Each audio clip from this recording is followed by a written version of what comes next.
Good morning, good evening, good whatever time you all are there. Welcome to another episode of Atomic Blackjack. So glad to have you here as always. I know it's been a while, but we've been doing a lot on our end with the editing, the capturing of the films, the traveling, plus just the regular day-to-day life that is outside of vintage play. But nevertheless, it is still going to be worth it because you have seen us in Biloxi, you have seen us in Seattle, and now it is time for us to take on none other than Las Vegas.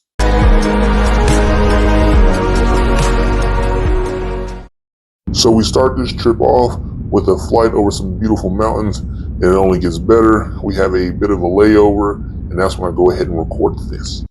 Okay, so currently have about a 2 to 3 hour layover. Slept a little bit on the plane, kind of want to sleep now, but I have almost missed the flight because of that. But I just wanted to take a minute, take a look at that view. I promise you, the video doesn't do a whole lot of justice, but man, that looks nice. One of the best parts about this life is you get to slowly but surely try and see different things and travel the world and see everything that goes on. Gotta love it. Okay, so eventually we do land in Vegas, and of course we get straight to the tables. Here you will see that I am just finishing one hand and going to two hands of 150. I know you're probably thinking, why is he going to 150 when we saw him betting so much more in Seattle? That is largely because the rules for this game are different than the rules from that game. Anyways, on this first hand, I have a soft 13 versus a dealer's 3. While this is traditionally a hit, the count is clearly there for me to go ahead and double. And then when I have a 9 as well, I also double that. And as you can see, it's the end of the shoe, and the dealer decides to pull way too many and therefore go ahead and pay for both hands. For those of you who are wondering, that is a net profit of $600 for this round. So this clip right here is a prime example of how card counters get caught. As you can see, I just have minimum bets of two hands of 30, and then I jump up to two hands of 250. What happens is you bet a little, and you typically win a little, but then you bet a lot and win a lot, and dealers tend to catch on to that. So I start off with a 15 and a 12 versus the dealer's ace. I know I'm going to take insurance, but decide to look at my second hand anyways to make it seem as if I'm a gambler and not just a card counter who's playing by a set of rules. The dealer does not have blackjack, so I do lose $250 for that. And on this 15, I sit here and think to see if the count has risen or adjusted for a deviation. It hasn't. I hit and bust. Now with this 12, I take a hit and of course bust it, and it's just feeling horrible to bust with a 12. On this next hand again, I have two 20s versus the dealer's 10. I stay, and while you can't see it, I end up pushing the hand.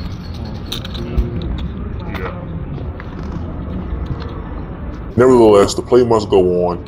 Here you see me with two hands of 250 once again, going right out there. On this first hand, the dealer gives me a queen followed by a king for a total of 20 versus a up card 6. I pause for a second to see if I'm going to split them. I ask the person next to me what they have to see if I should split them, and when the person to my left instead has a pair of aces and splits those, my count is dropped and I stale. I don't think it's gonna be worth it. Nevertheless, no fear, because I have a pair of 6s, which does mean I get to split those, and of course I still get the action in the bets out there.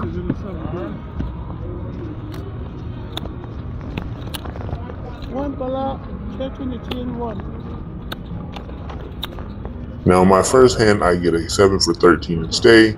Second, I get an 8 for 14 and stay.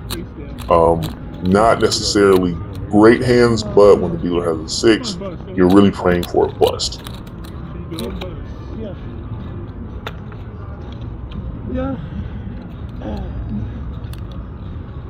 Now the dealer turns over an ace for 17, or saw 17, and then a 10 for a hard 17, which unfortunately means that I lose both of these hands, but I still win my hand of a 20, so I still make a little bit of money back from what I've lost. Are you in a hurry? Now the count hasn't really changed a whole lot, as my bets do not change, but there I go with two hands of 250. And on this first hand, I get a total of 20, and on the second hand, I get 9 versus the dealer's 7. The count is above a true 3, so I do double, as that is a deviation.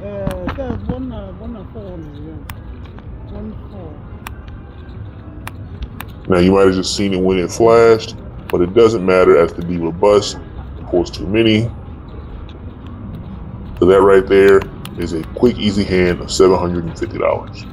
Okay, as we get towards the end of the shoe, my bets start to move around a little bit, and I have in front of me basically all that I have and go to 575. The reason I do that is because it seems weird to buy in more when you have all those in front of you. Unfortunately, on my first hand, I get a 16, but on the second hand, I get a blackjack, so it does still pay off. Now, something I got from the comments about in one of my previous videos is why do I make these random bets, as it's very hard to calculate the blackjack and slows the dealer down. You are correct, and I have started to look into that, but unfortunately at this point in time, it wasn't ringing to me, and I just cared more about the EV and getting the bets out there. Nevertheless, we have a new dealer. This dealer was a little bit slower and really enjoyed more so talking more than anything.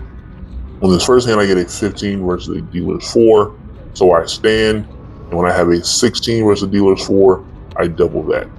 So with 2 hands of 75 out there, 1 stand and 1 double, I'm now up to a total of 225 on the table.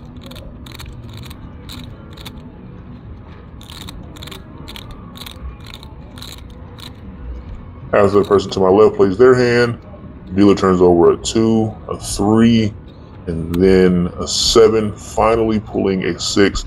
So they ended up with a total of 22. They did all of that extra pulling, all that extra talking, just to bust. And as you will see soon, this hand and this dealer did not last very long, as with the players on the table next to me, plus the dealer talking and trying to have fun, it very much slowed down the game. Now, shortly after that, the count jumps up again, and I go to 2 hands of 425. Now again, dealer's moving very, very slow for my liking, but it doesn't really complain a whole lot when on your first card you get an ace, and then of course, what do you know? Blackjack. So you're never going to complain about a slow dealer when he's dealing you blackjacks, especially when the card right behind that is a 20.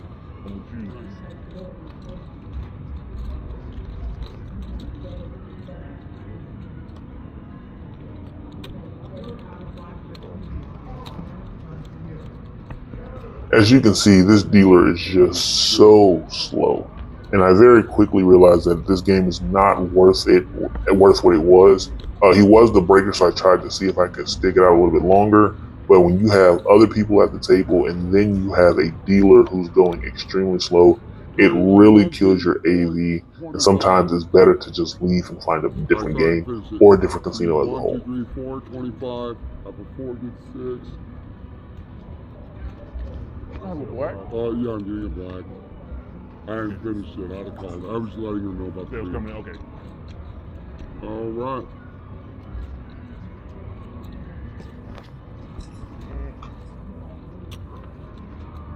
After the dealer finally pays out the blackjack and the other hand stay, he turns over a 10, a 3, an ace, and then another 10, busting out the hand, and that 20 that I had earlier is paid out for 25.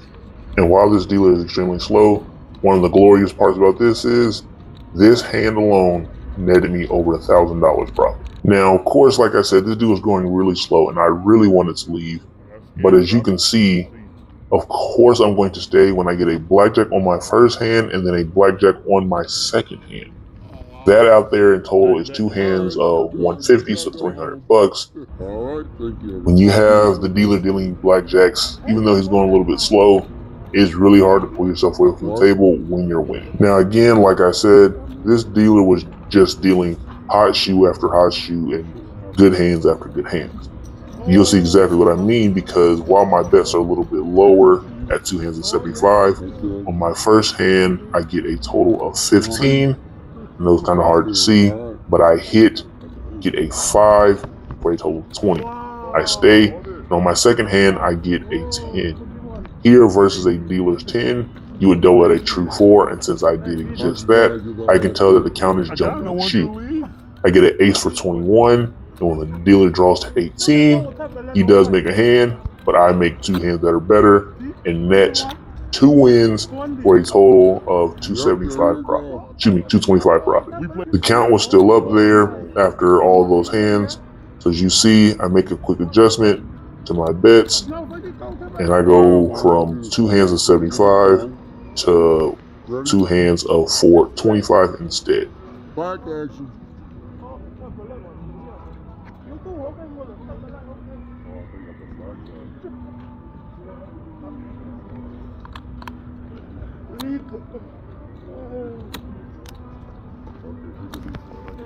$100, $200, $300, $400. Now, while the dealer does have a 10, as you can see, I do indeed double after he very slowly gives me my card. I then go to my second hand with an 18, in which I stay. The dealer has just too many, and not only do I lose my 18, but I also lose my first hand, which was 19.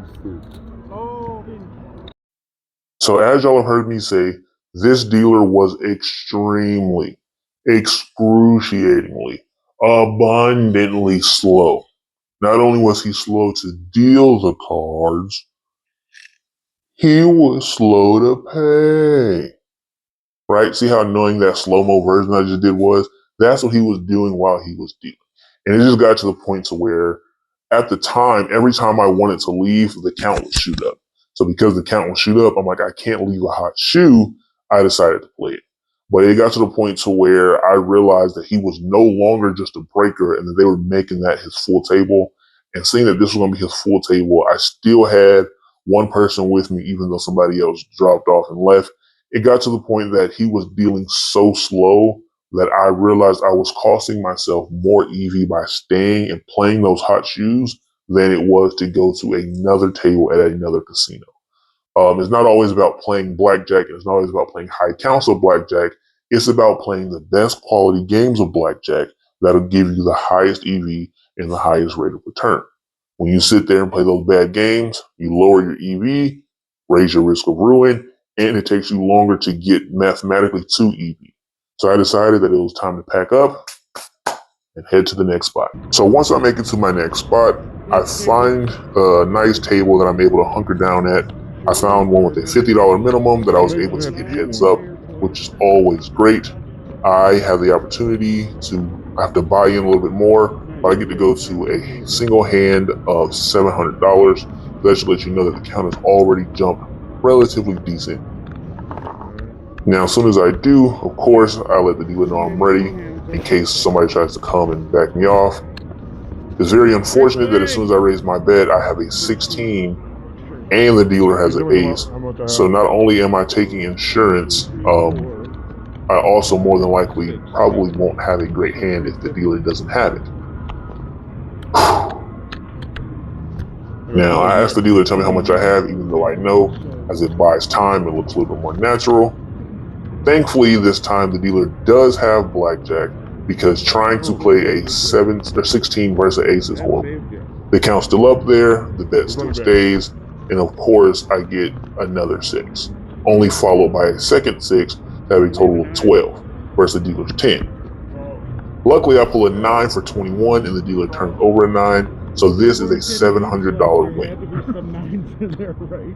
You called it. I know. Well, that's what I was thinking. There had to be a 9 or 2 left in there because Dealer pays color for color as it's a little bit easier. The bet's still there, so I quickly restack the money back up and go once again. Here, this time, I have a 13 versus the dealer's ace. Again, not really happy that the dealer is having all these aces. I really want them on my side of the table. I know some of you are like, hey, switch up the flow of the cards. Not really a thing. So I put out my $350 for insurance. This time, the dealer does not have it. not there. 2, 3, and the 50. Yeah, so I gotta take that. All right. Now what? I hit for a total of 17, and after the dealer does a little bit of drawing, they beat my 17. 21. That's it. I gotta shuffle. I That hand was very unfortunate as the cut card had just came out and I would not get a chance to make my money back on that shoe. But with the magic of video editing, I'm able to go to my next hand where I'm able to win a blackjack off a $250 bet. So I made $375 just like that. That's a start. Now the count drops back down, so I go to my minimum bet of $50. The dealer has a 2 versus my soft 16, which I hit to a 21. I did. I thought about it.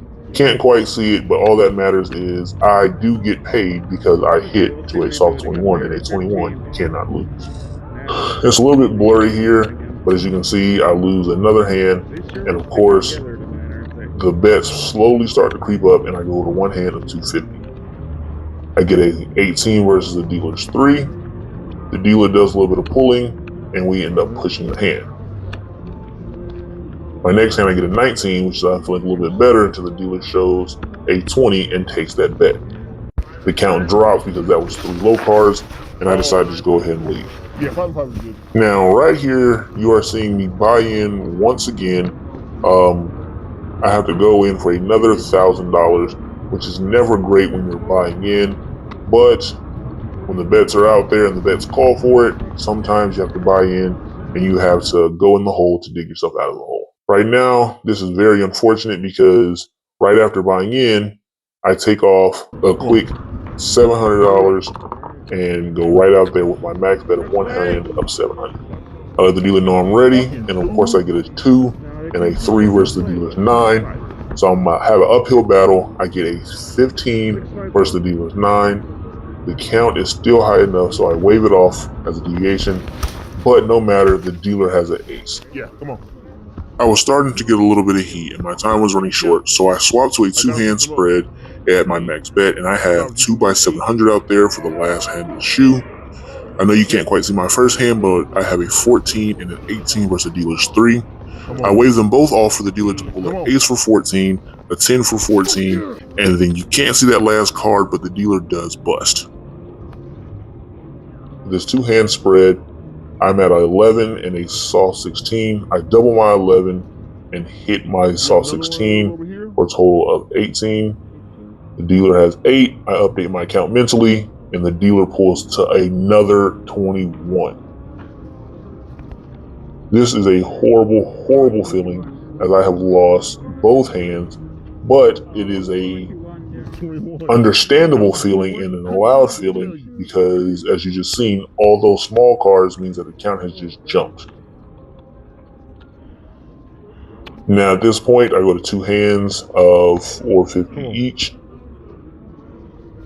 Now I get a pair of 4s and a pair of 10s, not quite a pair of 10s, but 2 10s.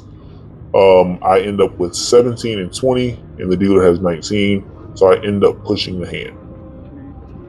Now the count does drop a little bit, so I go to 2 hands of 350. On my first hand, I get a 10, and on my second, I get a 16 against the dealer's 7. I double my 10 and receive another 10, so finally I have a good hand with a 20 with $700 out there. I'm not greedy. I will take a 4 or a 3, even an 8. With my 16, I take a hit, and of course I bust out. Now the dealer with their 7 turns over a 3 and then a 9, or excuse me, and then a 10. So I end up pushing on my original good hand of 20.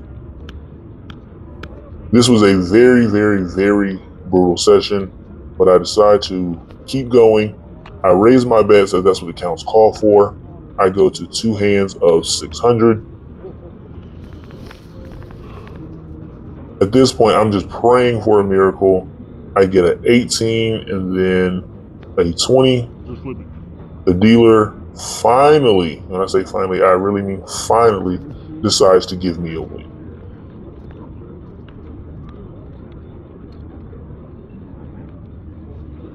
Now after that, the count drops, so I go all the way down to 1 hand of $50. I have a 10 versus 3. I double it for a 2 to pull a 2 for 12. and the dealer pulls for a total of 19. I try to play it off as, oh, I just knew that was going to happen, and that is the end of the show. Come like this way. I get it. No more class is going on. I just, you can't play blackjack, you know. Like, I got a call, you can't play blackjack. All right. Just played my butt off. Got kicked out. Was down almost $7 grand. I got this in my hand. But guess what? I got this as well. Gotta love it.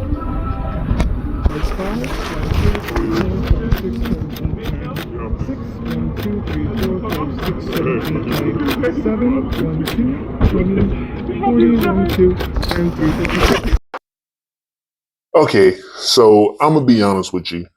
Although you just seen from 2 clips ago, I had about $7,000 in chips and cashed out about $7,000. Not all of that was profit. After about 2 hours of play, I ended up below EV and only walked away with $500 in actual profit. I did a lot of buying in, a lot of rebuying, and in the end, I ended up only taking away $500 instead of mathematically $800, or as we all love to see, significantly more. I wanted to include this because, one, I wanted to let you all know just because somebody has a bunch of chips doesn't mean they're a winner, doesn't mean that you should blindly trust that they're doing what they're supposed to do. It just means that they have a lot of chips, right? They could have lost significantly more and you're only seeing what they've dug back out. Don't always trust the chips. Looks can be deceiving. Second, I added to let you all know that sometimes you don't have these ginormous wins. I know out in Biloxi, you see me have some fantastic variants. Same thing with Seattle, but that's not always how it goes. Sometimes you sit there, grind away for 2 hours and only walk away about $500 richer. Sometimes you end up actually lower. In fact, for day one, I played about a total of 9 hours and ended up down $400. That's right. For an entire day's worth of play, a full 9 hours, I ended up with less money. Crazy, I know, but that's just how the game goes, and it's only day one. Now, as you might have just heard me say, day one does not mean the end of the trip. And thankfully, day 2 and 3 definitely provided a lot more positive variance. Unfortunately, it came at the cost of a lot of negative, we'll just say things weren't all sunshines and rainbows. So trust and believe you're not going to want to miss that next video to see all the craziness I had to deal with. But without a doubt, I definitely appreciate you all staying tuned, liking, commenting, subscribing. I love interacting with you all. And please don't forget, I am a man of my word. I will be doing a BJA subscription giveaway for 1 year, as that's what you all have said that you wanted in the comments. Right now, the reason I haven't done it is because I'm still trying to figure out all the logistics behind it. It's just me over here on this side of the camera.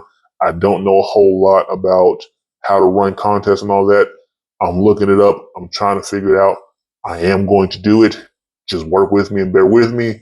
But without further ado, please make sure that you are subscribed and liking and commenting and interacting with these videos to make sure that you have the opportunity to get that 1 year membership to BJA, as I feel that that is what you all have asked for, and I think it'll be a phenomenal giveaway. But until next time, feel free to stay tuned. Appreciate the love, appreciate the support, and keep giving casinos all the heck.